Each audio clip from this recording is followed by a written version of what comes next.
I'm 75 years old today, and I've come to a realization that feels like a cold bucket of water over my head. I have spent the last 50 years performing for a crowd that never actually bought a ticket. I need to tell you this now, while your knees still work and your calendar is still full, because I'm looking at the finish line, and I can see the truth. Everything you think matters right now, the title on your LinkedIn, the brand of the car in your driveway, the prestige of the neighborhood you've exhausted yourself to live in, it's a ghost.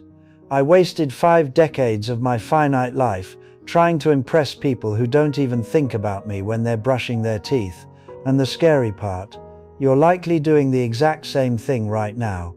You think you're building a legacy, but you're actually just building a cage. Before this video ends, I'm going to show you the moment the cage door finally opened for me, and why it's the most heartbreakingly beautiful thing I've ever experienced.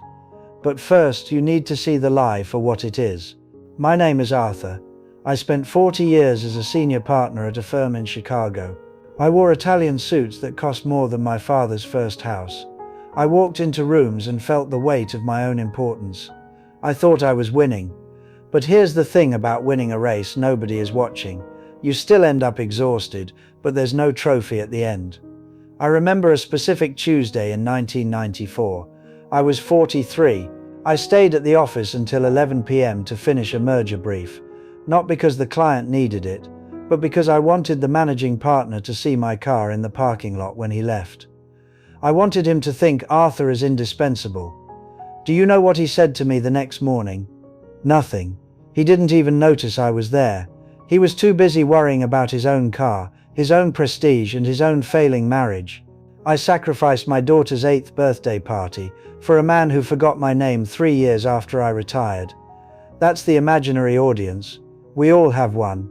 We think there's a balcony full of critics watching our every move, judging our failures, and applauding our status. But when you turn 75 and look up at that balcony, you realize the seats are empty.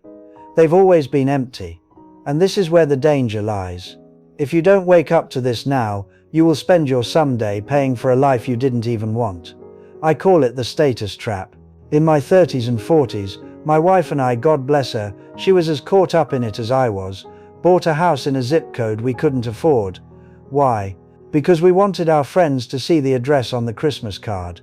We spent every weekend manicuring a lawn to impress neighbors we didn't even like. I'd spend 4 hours on a Saturday morning edging the grass until it looked like a golf course, just so the guy next door, Howard, would think I had my life together. Howard died 10 years ago. Do you know what I remember about him?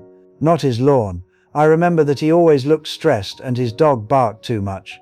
That's it. That's the sum total of his legacy in my mind. And yet I gave up thousands of hours of my life to Howard's opinion of me. Stop. Think about that one person you're trying to outdo right now. Maybe it's a sibling, a former classmate, or a stranger on the internet. Ask yourself, if they disappeared tomorrow, would you still want the things you're working for? If the answer is no, you aren't living your life, you're ghostwriting theirs. But here's the part that haunts me. It wasn't just the big things. It was the authentic me that I buried in the backyard. I used to love painting, not fine art, just messy, bright watercolors of old barns. When I was 35, a colleague came over and saw one in my study. He made a small, snide comment about it being a quaint hobby. I never picked up a brush again for 30 years. I hid the paints in a box labeled tax records, so nobody would find them. I traded my joy for the absence of a smirk on a man's face who I haven't seen since 2002. Does that sound familiar? Are you hiding your watercolors because you're afraid of a smirk? Psychologists call this the spotlight effect. We walk through the world thinking there is a giant, bright light following us, illuminating every stain on our shirt and every stutter in our speech. The truth, everyone else is too busy trying to fix their own spotlight to notice yours. Think back to the last time someone embarrassed themselves in public. Maybe they tripped or said something awkward. How long did you think about it? 5 seconds? 10? Then you went right back to thinking about your own problems, your own weight, your own debt. You are a supporting character in everyone else's movie. So why are you writing your script to please them? I spent 50 years acting like I was the lead on a world stage, only to realize I was an extra in a crowd scene, and the cameras weren't even rolling. Listen to me. The freedom you're looking for isn't in being better than everyone else. It's in realizing that everyone else is too tired to care. That sounds depressing at first, but it is the ultimate liberation. If nobody cares, you can finally be who you are. You can buy the cheap car that runs forever, instead of the luxury one that bleeds you dry. You can work the job that finishes at 4 p.m., so you can wrestle with your kids in the yard. But I didn't learn that until it was almost too late. I had to hit a wall first. The wall happened at 62. One of my closest competitors, a man named Marcus, had a heart attack at his desk. He was the gold standard of our industry. He had the most clients, the biggest house, the most respect.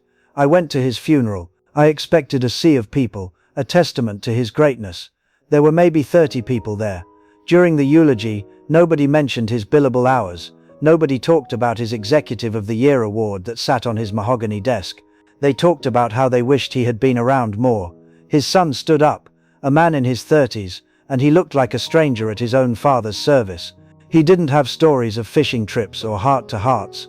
He had stories of Dad was at the office. I looked at Marcus in that casket, and I saw myself. I left the funeral early. I went back to my office, and I looked at my own awards, my own Executive of the Year plaque.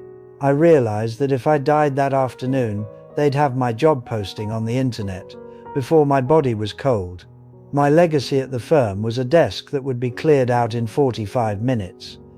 I had been sacrificing my blood, my sleep, and my family's memories for a company that would replace me with a younger version of myself.